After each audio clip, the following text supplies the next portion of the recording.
नमस्कार दोस्तों, सत्य ज्ञान 96 चैनल में आप सभी का स्वागत है। दोस्तों, आज हम बात करने वाले राधा और कृष्णा की एक ऐसी प्रेम कथा जो सुनकर आप सभी का जीवन सफल हो जाएगा।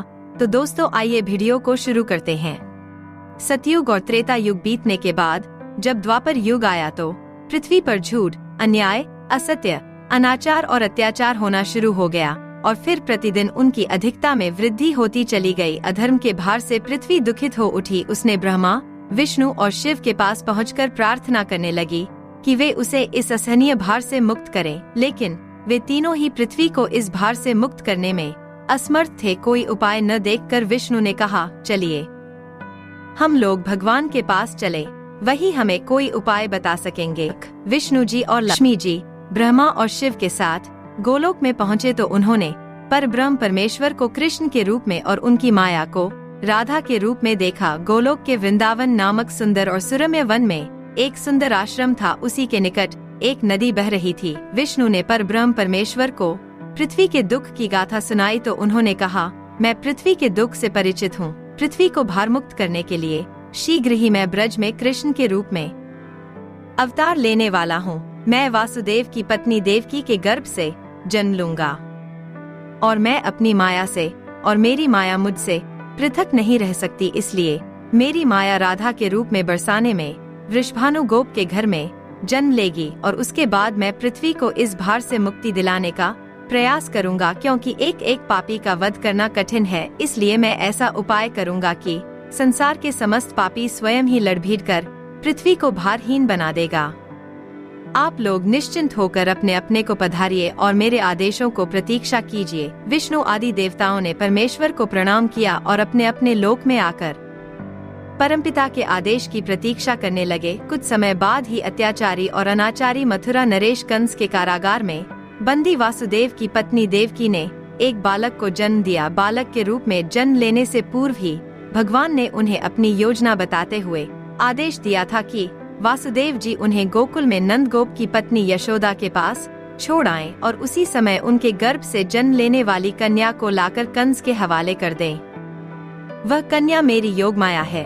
वासुदेव ने ऐसा ही किया और कृष्ण गोकुल में नंद गोप की पत्नी यशोदा की गोद में पलने लगे। उसी समय उनकी माया ने भी राधा के रूप में बरसाने के वृषभानु गोप की पत्नी के गर्भ से जन्म लिया, जिसका नाम माता पिता ने बड़े चाव से राधा रख दिया। दो अलग अलग गांवों में रहते हुए भी राधा और कृष्ण बचपन से ही एक दूसरे को चाहने लगे थे। चराते हुए अक्सर राधा से कृष्ण की भेंट हो जाया करती थी। फिर जब वे दोनों बड़े हो गए तो जब भी रात की समय में कृष्ण अपनी बांसुरी के स्वरों द्वारा अपनी प्रियतमा राधा को पुकारते, राधा अपनी सहेली गोपालाओं के साथ कृष्ण के पास पहुँच जाती थी। राधा और कृष्ण का यह प्रेम दो किशोर लड़के लड़की का प्रेम था जो थोड़े से दिनों में ही पूरे ब्रज में चर्चित हो गया। नंद बाबा और यशोदा ने चाहा कि कृष्ण का विवाह राधा के साथ कर दिया जाए। उधर बरसाने में वृषभानु और उनकी पत्नी कलावती की भी यही इच्छा थी। एक शुभ दिन देखकर राधा और कृष्ण की सगाई कर दी गई। पूरा ब्रज प्रदेश आनंदोल्लास भरे उत्सवों से भर गया, लेकिन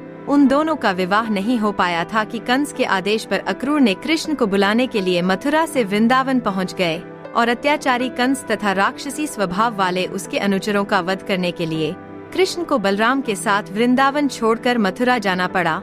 और मथुरा में कंस आदि का वध करने के बाद मथुरा राज्य की सुरक्षा के उत्तरदायित्व ने कृष्ण को इतना उलझा दिया कि वह चाहकर भी वृंदावन नहीं जा सके। अपने दामाद कंस के मृत्यु के बदला लेने के लिए उसके ससुर जरासंध ने अपनी विशाल सेना के साथ मथुरा को घेर लिया, लेकिन कृष्ण और बलराम ने अपने पराक्रम से जरासंध और उसकी विशाल सेना को पीठ दिखाकर भागने पर विवश कर दिया। लेकिन जरासंध पराजित होकर भी शांत नहीं बैठा। उसने कई बार मथुरा पर आक्रमण किया। मथुरा एक छोटा सा राज्य था और मथुरा नगर को सुरक्षित स्थान पर नहीं बसाया गया था, इसीलिए कृष्ण ने मथुरा छोड़कर अन्य कहीं जाने का निश्चय कर लिया और जरासंध की विशाल सेना के बीच से मथुरावासियों को सुरक्षित निकालकर हजारों योजन दूर भारतवर्ष के पश्चिमी सागर तट पर ले गए और द्वारका नगर की स्थापना करके एक शक्तिशाली यादव राज्य स्थापित कर दिया। अक्रूर के साथ मथुरा छोड़कर आने के बाद कृष्ण और राधा का मिलन फिर कभी नहीं हुआ, लेकिन वे आजीवन एक दूसरे को भूल नहीं पाए। वैभव संपन्न द्वारका में अनेक सुदंड पत्नियों का प्यार पाकर भी वह राधा के प्यार को नहीं भूल पाए और संसार आज भी राधा कृष्ण के प्रेम को एक आदर्श प्रेम के महान तथा अमर प्रतीक के रूप में याद करता है। उनकी मूर्तियां भारत के मंदिरों में ही नहीं विदेशों में भी अनेक मंदिरों में प्रतिष्ठित हैं और लोग बड़े भक्ति भाव से उनकी पूजा आराधना करते हैं।